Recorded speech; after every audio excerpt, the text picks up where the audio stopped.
warahmatullahi wabarakatuh. Di sini saya akan mempresentasikan materi teori organisasi dan relevansinya terhadap organisasi modern.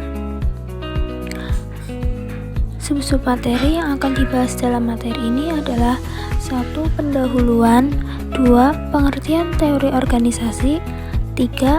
Teori organisasi dalam perspektif klasik, 4. Teori organisasi dalam perspektif modern, 5. Teori organisasi dalam perspektif postmodern, 6.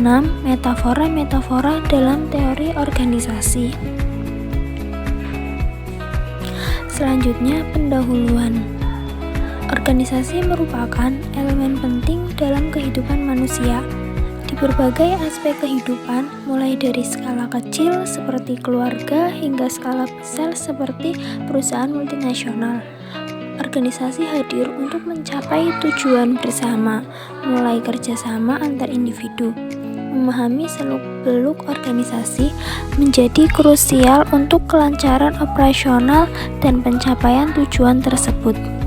Teori organisasi hadir sebagai pisau bedah untuk mengurangi kompleksitas organisasi.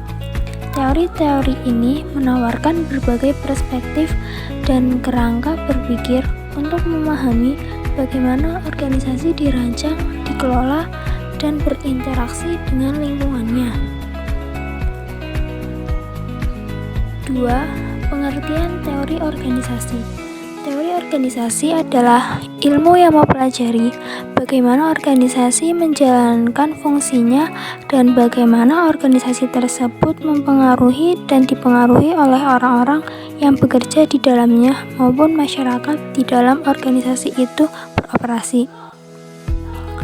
Menurut Lewis dan Hussaini pada tahun 1987, teori organisasi adalah sekumpulan ilmu pengetahuan yang membicarakan mengenai mekanisme kerjasama antara dua orang maupun lebih yang dilaksanakan secara sistematis dalam mencapai tujuan bersama yang telah ditentukan terlebih dahulu. 3. Teori organisasi dalam perspektif klasik. Teori organisasi klasik muncul sebagai respon terhadap revolusi industri yang berkembang pesat di Eropa sejak penemuan mesin uap oleh James Watt pada awal tahun 1800-an. Penemuan ini mendorong munculnya industri-industri besar yang membutuhkan banyak pekerja, sehingga diperlukan metode pembagian kerja berdasarkan kemampuan, kapasitas, dan kompetensi pekerja yang kemudian melahirkan spesialisasi. Teori organisasi klasik berasumsi bahwa organisasi selalu memiliki struktur yang rasional dan logis, baik secara ekonomis maupun dalam pencapaian efisiensi. Dengan kata lain, teori ini menekankan bahwa rasionalitas, efisiensi, dan keuntungan ekonomis adalah tujuan utama organisasi. 4. Teori organisasi dalam perspektif modern. Teori organisasi modern melihat bahwa semua unsur organisasi sebagai satu kesatuan yang saling bergantung dan tidak bisa dipisahkan. Organisasi bukan sistem tertutup yang berkaitan dengan lingkungan yang stabil, akan tetapi organisasi merupakan sistem terbuka yang berkaitan dengan lingkungan, dan apabila ingin survive atau dapat bertahan hidup, maka ia harus bisa beradaptasi dengan lingkungan. 5. Teori organisasi dalam perspektif postmodern. Banyak faktor yang berpengaruh terhadap permulaan postmodern. Pada umumnya, yang dianggap sebagai titik tolak lahirnya postmodern adalah filsafat Nietzsche, misalnya penolakannya terhadap absolutisme, filsafat barat, dan sistem berpikir tunggal. Menurut Sarup, postmodernisme adalah gerakan budaya yang semula terjadi di masyarakat Barat tetapi lebih menyebar ke seluruh dunia, khususnya dalam bidang seni. Beberapa masalah pokoknya yang dikaitkan dengan postmodernisme dalam bidang seni, antara lain hilangnya batas-batas sekaligus hierarki antara budaya populer dengan budaya elit, budaya massa dengan budaya tinggi dalam karya sastra. Misalnya, hilangnya batas-batas yang tegas antara seniman sebagai pencipta dengan pembaca sebagai penerima. Bahkan, pengarang dianggap sebagai anonimitas. 6. Metafora dalam teori organisasi. 1. Organisasi sebagai mesin. Max Weber, Fayol, dan Taylor mengibaratkan mesin birokrasi sebagai metafora organisasi. Tugas administrator dan manajemen adalah menyusun desain terbaik dan mengimplementasikannya sedemikian rupa sehingga mesin organisasi berjalan secara efisien dan efektif. 2.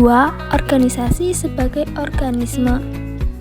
Analogi organisasi sebagai tubuh biologis adalah metafora dari teori sistem modern, seperti makhluk hidup yang bergantung pada lingkungannya. Organisasi juga bergantung pada sumber daya dari lingkungannya seperti bahan mentah, tenaga kerja, modal, dan pengetahuan. 3. Organisasi sebagai kultur. Organisasi pun bisa diibaratkan sebagai kultur, terutama organisasi-organisasi yang telah berusia lama atau organisasi yang sangat khas karakteristiknya. Kita akan menemukan berbagai unsur kebudayaan di sana. 4. Organisasi sebagai kolase. Teori ini memandang organisasi sebagai kolase dari berbagai sudut pandang yang dikumpulkan untuk tujuan tertentu, terutama untuk mengkritisi dan membongkar asumsi-asumsi dasar tentang organisasi. 5. Organisasi sebagai sesuatu yang mengalami perubahan secara terus-menerus dan melakukan transformasi. Organisasi mengalami perubahan dan transformasi terus-menerus, sehingga memerlukan perspektif baru terkait sistem dan lingkungannya. Masalah manajemen tidak bisa diselesaikan dengan cara lama, melainkan dengan cara baru, seperti merger atau akuisisi untuk mencapai target pasar. 6. Organisasi sebagai instrumen untuk menguasai. Dalam menjalankan roda organisasi diperlukan kekuasaan yang bersifat mendominasi, sehingga dengan kekuasaan itu fungsi pemerintah bisa berjalan dengan baik. 7. Organisasi sebagai physic person. Metafora organisasi sebagai physic person membantu mengidentifikasi penyebab kemandulan pola pikir dan mendorong perkembangan kreativitas untuk kemajuan organisasi. Selanjutnya, kesimpulan. Teori organisasi merupakan hasil dari proses evaluasi yang panjang di mana akademisi dan praktisi dari berbagai latar harus mengkaji, memperkenalkan, mengevaluasi, dan memperbaiki konsep-konsep organisasi dari waktu ke waktu. Pemahaman tentang teori organisasi sangat penting karena organisasi adalah elemen fundamental dalam kehidupan manusia, baik dalam skala kecil seperti keluarga maupun skala besar seperti perusahaan multinasional. Teori organisasi menawarkan berbagai perspektif dan kerangka berpikir yang membantu kita memahami bagaimana organisasi dirancang, dikelola, dan berinteraksi dengan lingkungannya.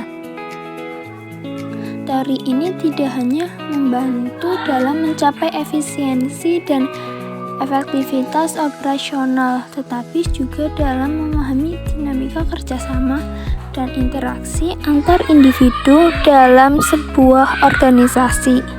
Dengan demikian, mempelajari teori organisasi membantu kita dalam menciptakan struktur organisasi yang lebih baik, meningkatkan produktivitas, dan mencapai tujuan bersama dengan lebih efektif.